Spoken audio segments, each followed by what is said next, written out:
사람의 웃음이라는 거, 그거 솔직히 아무것도 아니다. 적어도 내 생각엔 그랬다. 엔돌핀을 만들어서 기분을 좋게 하고 그것이 치료 효과까지 있어서 웃음 치료로 불치병을 고쳤다느니 하는 사례도 있긴 하다. 사람의 웃음은 딱 그 정도의 수준으로 그 이상도 이하도 아니었는데 이젠 그렇지가 않다. 상황이 달라진 것이다. 이제부터 우리는 살기 위해서, 그야말로 생존을 위해서 웃어야만 한다. 속보입니다. 현재 전국에서 동시다발적으로 일어나고 있는 살인사건 범인들의 특징이 밝혀졌습니다. 현실적으로 이것이 과학적인 입증이 가능한 상황인지 의구심이 든다는 의견도 있긴 합니다만 정부는 범인들이 절대로 웃을 수 없다는 특징이 있다고 발표했습니다.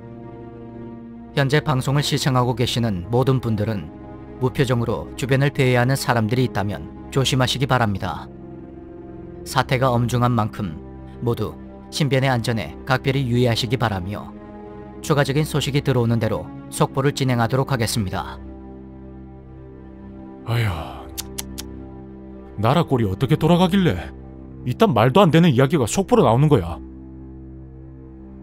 나와 함께 TV를 시청하시던 아버지는 무심히 채널을 돌리며 말씀하셨다.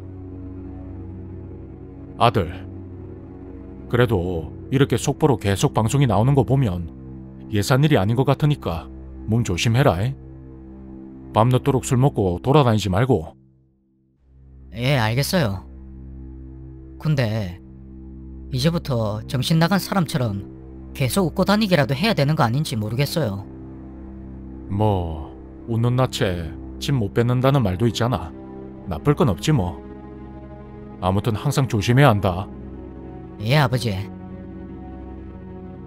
TV에는 온통 무표정한 얼굴의 사람을 조심하란 이야기뿐이었고 금세 지루해진 나는 먼저 자겠다며 방으로 들어갔다. 난 아버지와 단둘이 살고 있다. 어릴 때부터 내가 성인이 되면 바로 이혼을 하겠다던 어머니는 내가 대학생이 되자마자 정말로 아버지와 이혼을 했다.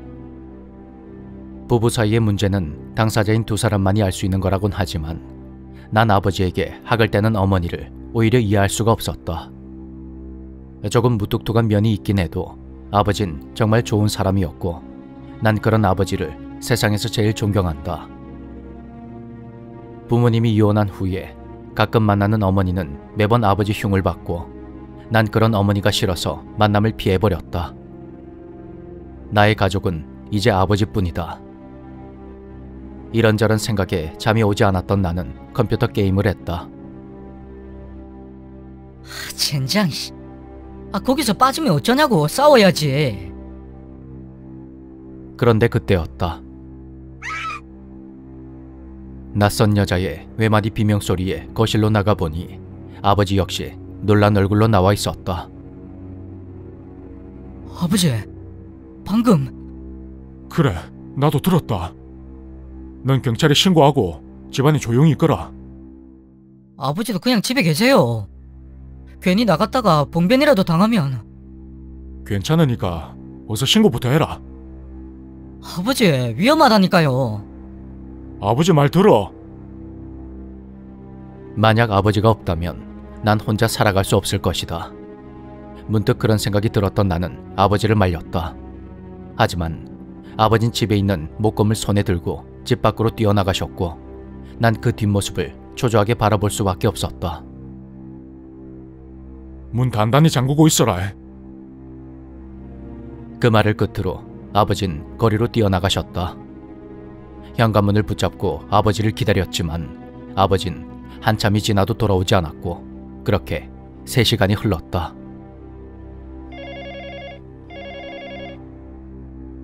고요한 집안을 울리는 전화 벨소리에 심장이 멎는 것 같았다. 하지만 차마 전화를 받을 수가 없었다. 왠지 다시는 아버지를 볼 수 없을 것 같은 예감이 들었기 때문이다.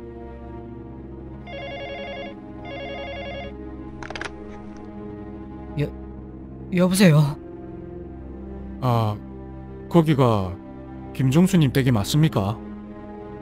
예, 그런데요. 여기 경찰서입니다. 김정수님 가족분이신가요? 예.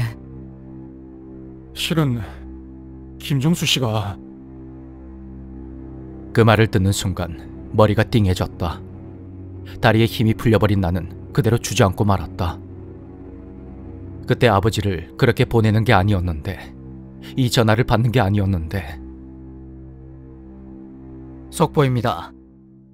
극악무도한 살인을 저지르는 범인들이 웃을 수 없는 이유가 밝혀졌습니다. 일종의 바이러스 때문이라고 하는데요. 뇌세포에 침투한 바이러스가 웃음을 감지하는 기능을 상실케 하고 심하게 폭력적인 성향이 나타나도록 만들어버린다고 합니다. 바이러스의 감염 경로와 원인에 대해서는 구체적으로 밝혀지지 않았습니다.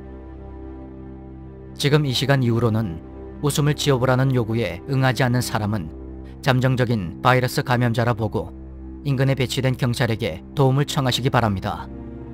아울러 웃음을 지어보라는 요구에는 반드시 적극적으로 응해주셔야 합니다. 세상이 미쳐 돌아가고 있다. 아버지가 돌아가신 지 불과 며칠 만에 범죄율은 극한에 도달했고, 이제 사람들은 억지 웃음을 지어 보이며 자신은 바이러스 감염자가 아니라는 걸 온몸으로 증명해 보여야만 했다. 이 빌어먹을 세상아. 웃음이 나는 상황을 만들어줘야 없지. 난 초췌한 얼굴로 지친 몸을 이끌고 밖으로 나갔다. 사람들은 저마다 몹시 부자연스러운 웃음을 띠고 있다. 그 모습이 하나같이 역겨워 보였다. 그때 사람들이 날 이상한 눈초리로 바라보기 시작했다. 유독 웃지 않는 무표정한 얼굴 한 날 의심하기 시작한 것이다. 금세 수많은 사람들이 나를 둘러쌌다. 이 사람 수상하네. 이 판국에 왜 다 죽어간 얼굴을 하고 있어? 저기 학생, 한 번만 웃어봐요. 아, 웃어보라니까. 다들 웃고 있는데 왜 학생만 안 웃고 있어? 젠장, 아버지를 잃은 나에게 웃어보라고? 난 인상을 확 쓰며 사람들을 노려봤다. 이놈, 이거 감염자구만. 경찰 부를 것도 없이 지금 당장 제압합시다.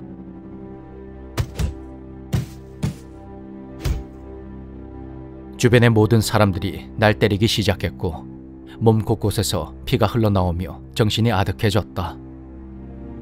그래, 이 먹 같은 세상에서 혼자 사느니 차라리 죽는 게 나아. 제대로 살아보지도 못하고 이런 비참한 죽음을 맞는 것은 아무렇지가 않다. 그저 날 죽이며 웃고 있는 사람들의 끔찍한 웃음이 소름 끼칠 뿐이다.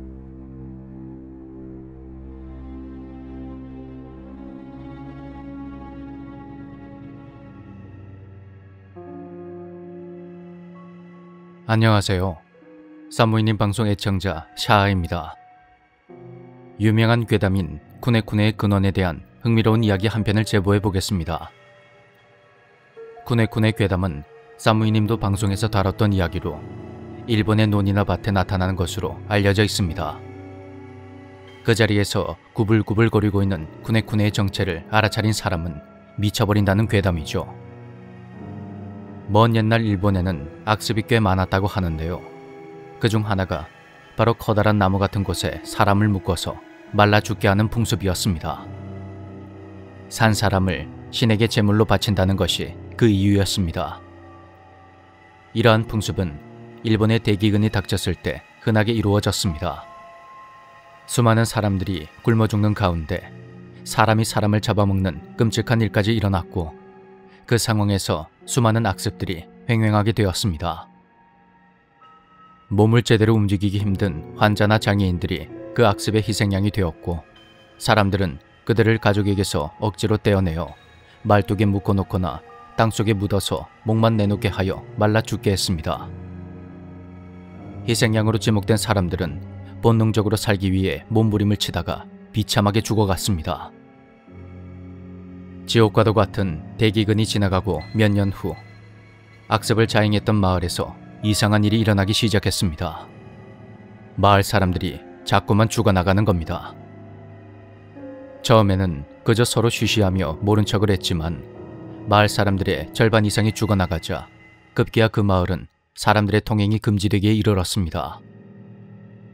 그러던 어느 날 인근의 마을 사람 중 한 명이 호기심에 몰래 그 마을로 들어갔다가 정신이 나간 상태로 돌아오는 일이 발생해버렸습니다.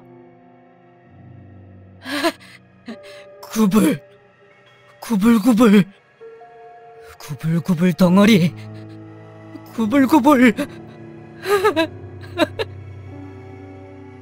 이를 보다 못한 촌장은 비밀리에 유명하다는 무녀를 불러들였고 사람들 몰래 의식을 진행하던 무녀는 갑자기 심각한 얼굴로 마을 촌장을 찾아갔습니다. 의식은 잘 되었습니까? 이제 다 괜찮은 겁니까? 그런 촌장의 말에 무녀는 불같이 화를 내며 말했습니다.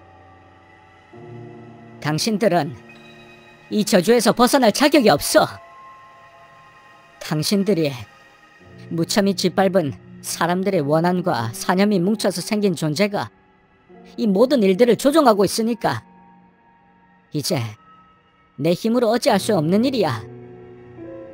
다시는 그 마을에 발을 들이지 말고 만에 하나 그걸 마주치게 되면 절대로 아는 척을 해선 안 돼.